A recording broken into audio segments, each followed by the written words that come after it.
Industrial Revolution occurred between 1840 and 1870. This was a time when technological and economic process gains momentum with the increasing adoption of steam-powered boats, ships, and railways. The largely scaled manufacturing of machine tools increased, as well as the use of steam-powered factories. Oil was a hot topic throughout the Industrial Revolution. A wise man by the name of Benjamin Cillian had a well that was producing over 1,000 gallons of oil a day in 1859. The news of this stupendous discovery burst like a grenade and led immediately to the rush of a scale never seen since the crazy times of the gold rushes. In 1 year, more than 2,000 new wells were dug, each spitting more than 1,000 barrels a day. A new industry was born. Investors in crude oil and refining took little capital. The capital needs for derricks, pipelines, stills, tankers, and scientific research increased rapidly and soon shaped the industry as we know it. Huge initial investments, but once it works, the marginal costs are very small. Iron during these times were used to build buildings and transportation devices like skyscrapers and trains. Coal, on the other hand, was burned and used to fuel engines like trains and factory machines.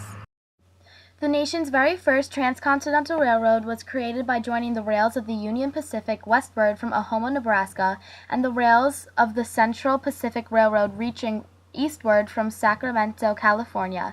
This created a coast-to-coast connection, enabling the railroad's creation.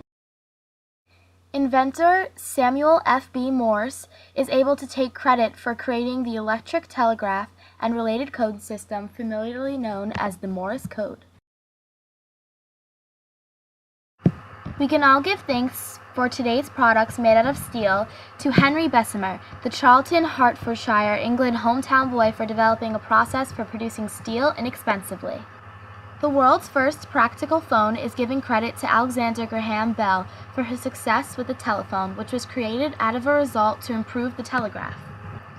If it was not for Thomas Alva Edison, the creator of the light bulb, we would not be living in a world as electrically advanced as today's.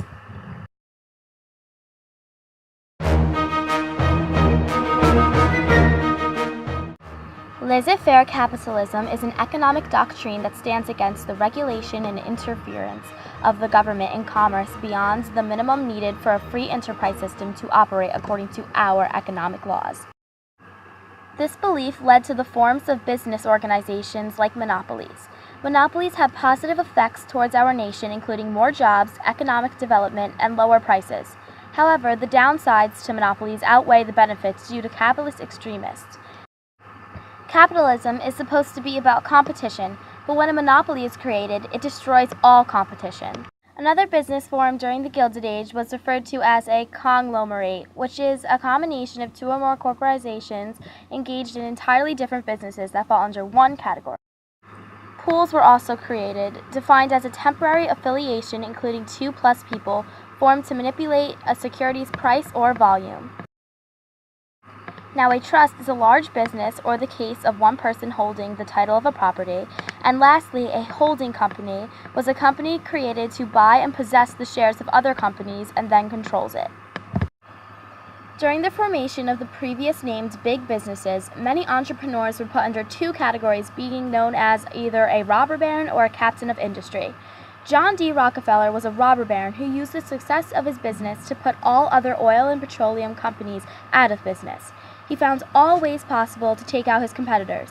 Rockefeller even went to the extent to use illegal tactics to raise himself and his business to the top and everyone else to the bottom.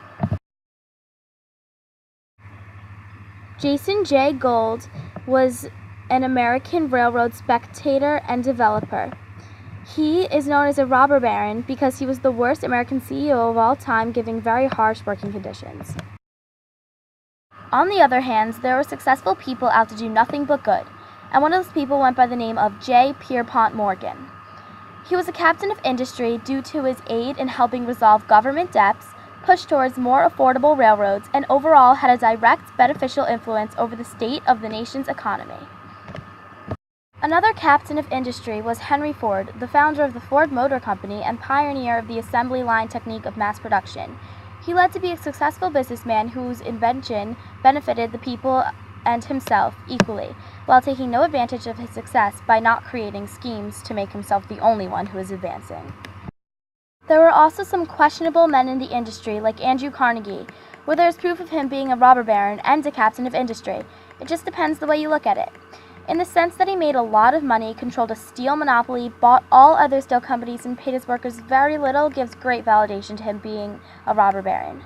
However, the captain of industry title may also be applied to him because of his brilliant work and revolutionary business. He also created a Carnegie Hall and created many colleges, significantly giving back to the people. Robber barons are known to follow the theory of conspicuous consumption, which by definition is buying expensive services and products in order to flaunt your wealth. On the other hand, captain of industries are known to follow the conspiracy of philanthropy, which is the desire to promote the welfare of others by the generous donation of money to good causes.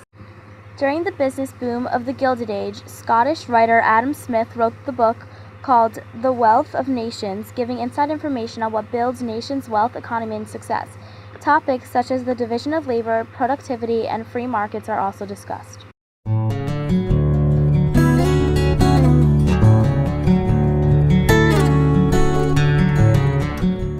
Urbanization forced societies to more densely populate in order to make more room for large factories. In the small housing units in the 19th century, more and more people began crowding into America's cities, including thousands of newly arrived immigrants seeking a better life than the one that they had left behind. In New York City, where the population doubled every decade from 1800s to 1880, buildings that had once been single-family dwellings were increasingly divided into multiple living spaces to accommodate this growing population. Known as tenements, these narrow, low-rise apartment buildings, many of them concentrated in the city's Lower East Side of the neighborhood, were all too often cramped, poorly lit, and lack indoor plumbing and proper ventilation. By the 1900s, some 2.3 million people, a full two-thirds of New York City's population, were living in tenement housing. In these tenements, no showers, no toilets, and no place to bathe was more common than it should be. Many caught diseases that were incurable or did not have the money to cure it and died from it. The conditions these factory workers were in were horrible, and child labor had become more popular than ever. Furman Owens, a 12-year-old boy that cannot read and does not know his ABCs, said, "Yes, I want to learn, but I can't when I work all the time." He had been in the mills for 4 years and 3 years in the Olympian mill.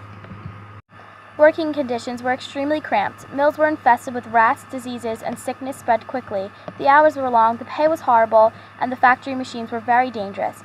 In 1911, the Triangular Waste Factory caught fire because of the tight working conditions and overcrowded spaces. Barely anyone was able to escape.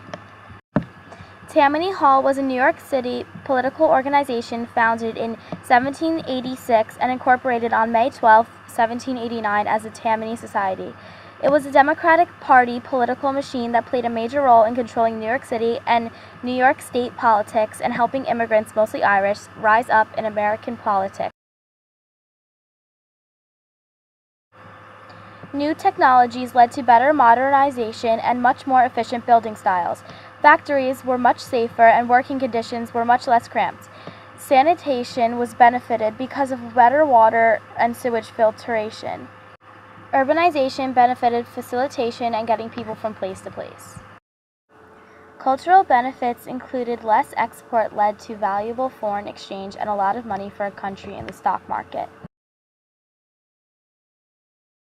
Social Darwinism is an ideology of society that seeks to apply biological concepts of Darwinism or of evolutionary theory to sociology and politics, often with the assumption that conflict between groups in society leads to social progress as superior groups outcompete inferior ones.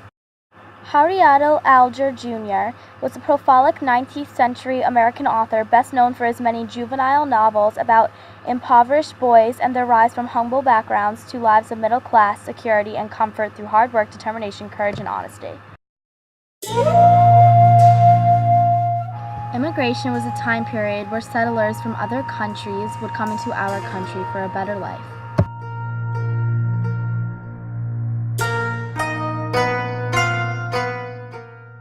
Old immigration created the nativism or anti-immigrant feelings. New immigration was the time period after the Civil War. Nativists believed that Congress should create laws to limit the number of immigrants that are allowed in the U.S. The Know Nothing Party was an anti-Catholic and anti-immigrant group. The Chinese Exclusion Act created laws against Chinese immigrants entering the United States. The National Origins Act discriminated against non-whites, not allowing them to become American citizens. The melting pot theory said people with different cultures come to the United States whose cultures melt together to form one culture, while the salad bowl theory said immigrants keep their original culture, which is easily compared to those who combine their cultures together to form one.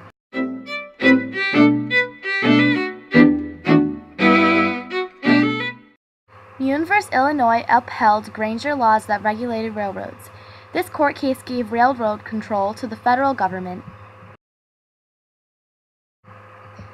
The Wabash case ruled of the Granger laws in Illinois was unconstitutional because of interstate commerce. Only Congress had that power. This case restricted state commerce. The Interstate Commerce Act was designed to address the issues of railroad abuse and discrimination. This act required shipping rates to be reasonable, rates to be published, secret rebates illegal, and price discrimination against the law.